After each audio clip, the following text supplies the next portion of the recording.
ಕಳೆದ ವಾರ ಶಿಡ್ಲಘಟ್ಟದಲ್ಲಿ ರಸ್ತೆಗೆ ಅಡ್ಡಲಾಗಿ ಕಟ್ಟಿದ್ದ ಬ್ಯಾನರ್ ವಿಚಾರವಾಗಿ ಕಾಂಗ್ರೆಸ್ ಮುಖಂಡ ರಾಜೀವ್ ಗೌಡ ಪೌರಾಯುಕ್ತೆ ಅಮೃತ ಗೌಡರವರಿಗೆ ಧಮಕಿ ಹಾಕಿದ ಘಟನೆಯನ್ನ ಚಿಕ್ಕಬಳ್ಳಾಪುರ ನಗರದ ಜಿಲ್ಲಾ ಕ್ರೀಡಾಂಗಣದಲ್ಲಿ ಆಯೋಜಿಸಿದ್ದ 77ನೇ ಗಣರಾಜ್ಯೋತ್ಸವದ ವೇದಿಕೆ ಕಾರ್ಯಕ್ರಮದಲ್ಲಿ ಪ್ರತಿಕ್ರಿಯಿಸಿ ಜಿಲ್ಲೆಯ ಅಧಿಕಾರಿಗಳಿಗೆ ಆತ್ಮಸ್ಥೈರ್ಯವನ್ನ ತುಂಬಿದ್ರು.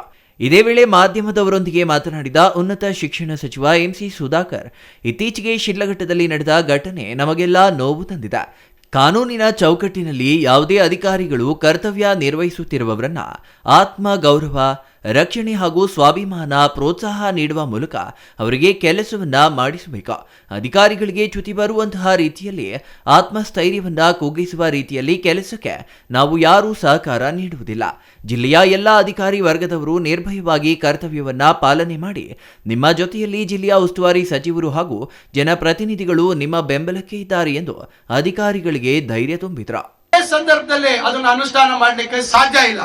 ಆದ್ರೆ ಇತ್ತೀಚೆಗೆ ಶಿಡ್ಲಘಟ್ಟದಲ್ಲಿ ನಡೆದಂತ ಒಂದು ಘಟನೆ ನಮ್ಗೆಲ್ರಿಗೂ ಬಹಳ ನೋವು ತಂದಿರತಕ್ಕಂತ ವಿಚಾರ. ಯಾವುದೇ ಕಾರಣಕ್ಕೂ ಯಾರೇ ರಾಜಕಾರಣಿಗಳಾಗಿರ್ಬೋದು, ಯಾರೇ ಇರ್ಬೋದು, ಕರ್ತವ್ಯವನ್ನ ಕಾನೂನಿನ ಚೌಕಟ್ಟಿನಲ್ಲಿ ನಿರ್ವಹಿಸ್ತಾ ಇರ್ತಕ್ಕಂಥ ಅಧಿಕಾರಿಗಳ ಆತ್ಮಗೌರವ, ಅವರನ್ನ ರಕ್ಷಣೆ ಮಾಡ್ತಕ್ಕಂಥ, ಅವರ ಸ್ವಾಭಿಮಾನವನ್ನ ಉಳಿಸ್ತಕ್ಕಂಥ, ಅವರಿಗೆ ಪ್ರೋತ್ಸಾಹ ನೀಡ್ತಕ್ಕಂಥ ಕೆಲಸವನ್ನ ನಾವೆಲ್ಲರೂ ಮಾಡ್ಬೇಕಾಗುತ್ತೆ. ಆದ್ರೆ ಅವರಿಗೆ ಚ್ಯುತಿ ಬರ್ತಕ್ಕಂಥ ರೀತಿಯಲ್ಲಿ ಅವರ ಆತ್ಮಸ್ಥೈರ್ಯವನ್ನ ಕುಂದಿಸುವಂತ ಕೆಲಸಕ್ಕೆ ನಾವ್ಯಾರು ಅದಕ್ಕೆ ಸಹಕಾರ ನೀಡಲ್ಲ ಅಂತಕ್ಕಂಥ ಮಾತನ್ನ ಈ ಸಂದರ್ಭದಲ್ಲಿ ಹೇಳ್ತಾ ಇದ್ದೇನೆ. ಇದು ನಾನು ಮತ್ತೊಮ್ಮೆ ಜಿಲ್ಲೆಯಲ್ಲಿರ್ತಕ್ಕಂಥ ಎಲ್ಲ ಅಧಿಕಾರಿ ವರ್ಗದವರು ಹೇಳ್ತಾರೆ, ಕಾನೂನು ಚೌಕಟ್ಟಿನಲ್ಲಿ ಕೆಲಸ ಮಾಡಿದಂತ ಸಂದರ್ಭದಲ್ಲಿ ತಾವು ನಿರ್ಭಯವಾಗಿ ಕಾನೂನನ್ನ ಪಾಲನೆ ಮಾಡಿ ನಿಮ್ಮ ಜೊತೆಗೆ ಜಿಲ್ಲಾ ಉಸ್ತುವಾರಿ ಸಚಿವರಾಗಿ ಮತ್ತು ನಮ್ಮ ಎಲ್ಲಾ ಜನಪ್ರತಿನಿಧಿಗಳು ತಮ್ಮ ಜೊತೆ ಇದ್ದಾರೆ ಅಂತಕ್ಕಂಥ ಮಾತನ್ನ ನಾನು ಈ ಸಂದರ್ಭದಲ್ಲಿ ತಮಗೆ ಮತ್ತೊಮ್ಮೆ ಈ ಒಂದು ಗಣರಾಜ್ಯೋತ್ಸವದ ವೇದಿಕೆಯ ಮುಖಾಂತರ ಭರವಸೆಯನ್ನ ಕೊಡ್ಲಿಕ್ಕೆ ಬಯಸ್ತೇನೆ.